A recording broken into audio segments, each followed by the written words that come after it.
নমস্কার বন্ধুরা, আজকে আপনাদের কাছে চলে এসেছি এই গরমে তৃপ্তিকর একটা ঠান্ডা ঠান্ডা দই লস্যি রেসিপি নিয়ে। এই দই লস্যি বানাতে আপনার 2 থেকে 3 মিনিট সময় লাগবে। এই গরমের দিনে ফ্রিজে একটু সব সময় টক দই রাখবেন। গরমে বাইরে থেকে কেউ বাড়িতে এলে আপনি অতি সহজে ও কম সময়ে এই ঠান্ডা ঠান্ডা লস্যি বানিয়ে যদি 1 গ্লাস দেন তাহলে তো উনি খুবই খুশি হয়ে যাবেন। একটা মিক্সিং জারে সব উপকরণ নিয়ে নেব। 500 গ্রাম টক দই, 50 গ্রাম চিনি, মিষ্টিটা আপনারা নিজেদের পছন্দ অনুযায়ী দেবেন। 1 কাপ বরফের টুকরো, অল্প কয়েকটা কাজু কিশমিশ, অল্প একটু খোয়া ক্ষীর টেস্টি হওয়ার জন্য। আপনারা খোয়া ক্ষীরের বদলে গুঁড়ো দুধও 2 চামচ দিয়ে দেবেন, তাতেও সুন্দর টেস্ট আসবে। স্বাদ মতো বিট নুন, সাদা নুন দিলাম আর 1.5 কাপ ঠান্ডা জল দিলাম আর একটু চাট মশলা দিলাম। ব্যাস, জারের মুখটা বন্ধ করে 2 পাক ঘোরান, তৈরি হয়ে যাবে দই লস্যি।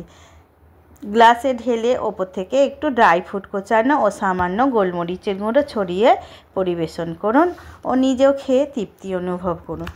আর এত কিছু না করে আপনি যদি নর্মাল লস্যি বানাতে চান, শুধু টক দই, চিনি, নুন ও একটু গুঁড়ো দুধ ও বরফ দিয়ে বড় পাত্রে ডাল কাটার সাহায্যে ঘুরিয়ে নিন, তাহলেও তৈরি হয়ে যাবে আপনার এই লস্যি।